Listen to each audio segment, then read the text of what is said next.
I'm in a new environment. Yes, I have been transported to the lovely city of Houston, where I am trapped in a hotel room. So that's something that I'm experiencing right now. Last week was fun. Last week was a lot of fun. I got rejected from a job. A girl also told me she doesn't want to go out with me again. Rejection is just a part of my blood. It's a part of my DNA at this point. At this point, I should rebrand this channel. Instead of it being called Intende, it should be called In Rejection, because that's just something that keeps happening over and over and over and over again. Because you know what? It just follows me wherever I go. I think I'm going to face rejection in Houston. I don't know how. I don't know where. I'm not applying for anything over here, but I think it's somehow going to find me. Last week was weird where I was so excited. I was so excited to hear back from this job I applied for. I was so excited. I was like, yes, finally, maybe for once my career might actually move in a positive direction. And that didn't happen. I remember when this girl agreed to go out with me. I was so happy. I was like, I finally broke my streak. Your boy did it. I got that W Riz, as the kids say. And then afterwards, it's always the text paragraphs, man. It's never, anytime a girl that you just met sends you a text paragraph, it's never a good sign, man. So I read the paragraph and, I'm not it, man. I'm just not, I'm not somebody that people want to spend time with. I'm not somebody that people want to hire. I'm not somebody people want to date. I probably am not somebody, who knows? I probably shouldn't fly your plane or give you open heart surgery or take out the fire in your house. I probably would get rejected in all those situations too. It was painful. And both those things happened back to back. It's like didn't hear back from the job, and this girl said no, and I'm gonna be honest, it wasn't, I didn't know what to do. Like, I legit didn't, I didn't even drink Dr. Pep. Like, I didn't even drink it. Typically when I'm in a unfamiliar situation, pop open a can of Dr. Pepper and drink some. The boy stuck to water for once. Like, I took my health seriously. That's how confused I was, is that I drank some water. It was painful. Legitimately, it really hurt. It still does hurt. I think, like my I got rejected video, woo, because you know me, I like talking about things in the past tense of things that happened in my past. I think it's easier for me to make a video after the fact. Like, I think it's legitimately easier for me to reflect than it is for me to record in the moment, because I think in the moment, I don't even think I can put into words what I'm going through. But since all this stuff happened last week, I can kind of just live my life. And the thought that keeps circling back in my head over and over and over and over and over again is, pain is a part of growth. Your boy is reading the very beautiful, The Hungry Caterpillar, except in Espanol, La Oruga Muy Hambrienta.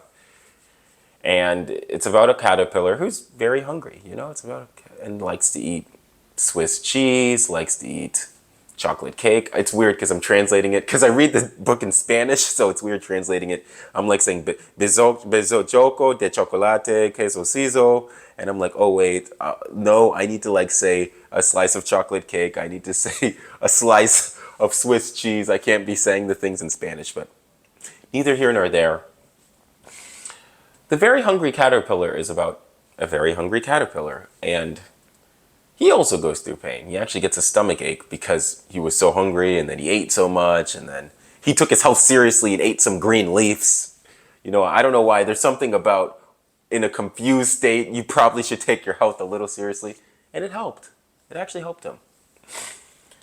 And after he ate all the food, or she or it, this could be a non-binary caterpillar. I don't know. The book could be woke.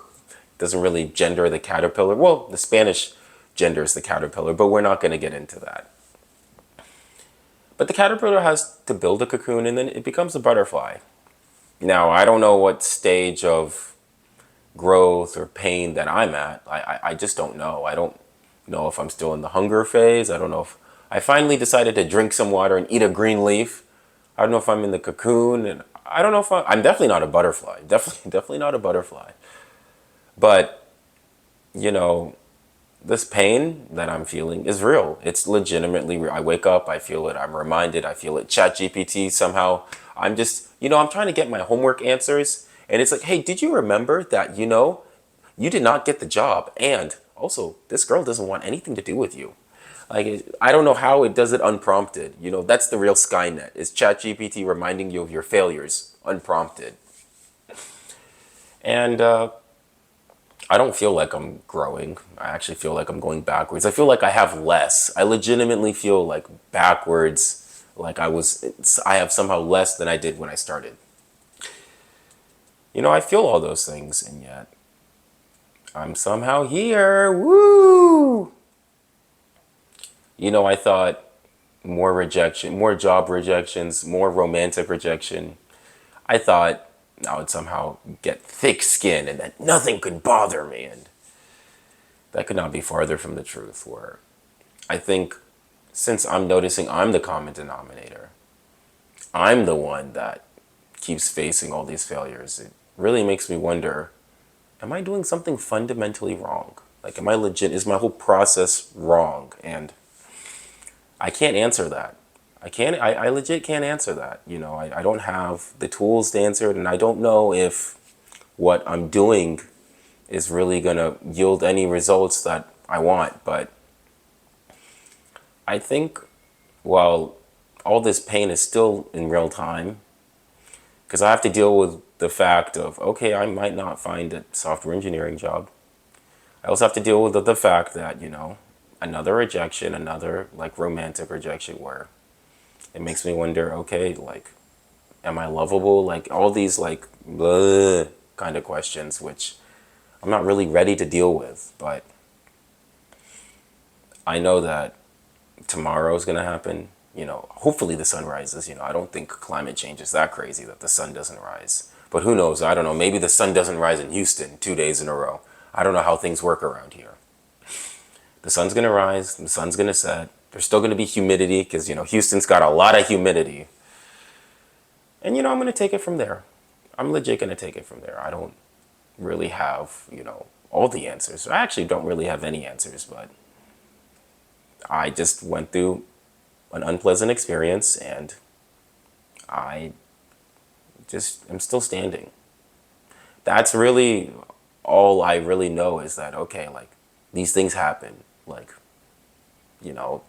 failure happens, and then afterwards, you're kind of just there. Like, I'm kind of just there. I'm there. I don't know the next stage. That's like, yeah, I can keep applying for jobs. I can meet new people, maybe meet a new, if I were to go out again with someone, it would be with a new girl, or, I would meet new people and go out and see if there's a connection. But I'm not even like, I just have to take that each day as it is. I can't just be, oh, well, like, I can't just live in the past. I have to accept that the past happened and I can't change that. Like, I can't hit Control Z. I can't undo this. I have to keep going, or Command Z if you're on Mac. I've got to keep going, and that's kind of like, that's it. Like, I can't, like, I have to go on the next day and the next day and just go from there and acknowledge that, yeah, the past is painful. The present is confusing, and the future is unknowable. It's unpredictable. But I just know that I can show up tomorrow. I can wake up, drink some orange juice, because your boy's got to grow a little bit and get that calcium and vitamin D so it can get those strong bones. But I just, brush my teeth, drink some water, maybe a green leaf here and there, and that's kind of the life I have. I don't really know what else is next, but I just know that I'm just going to take things one day at a time and keep going, because I don't know what else to do. That's all I really typically do in these unknown situations. Thanks for watching this video. If you liked, please like and subscribe. My socials will be linked down below and at the end of this video. Thank you so much, and we'll see you soon.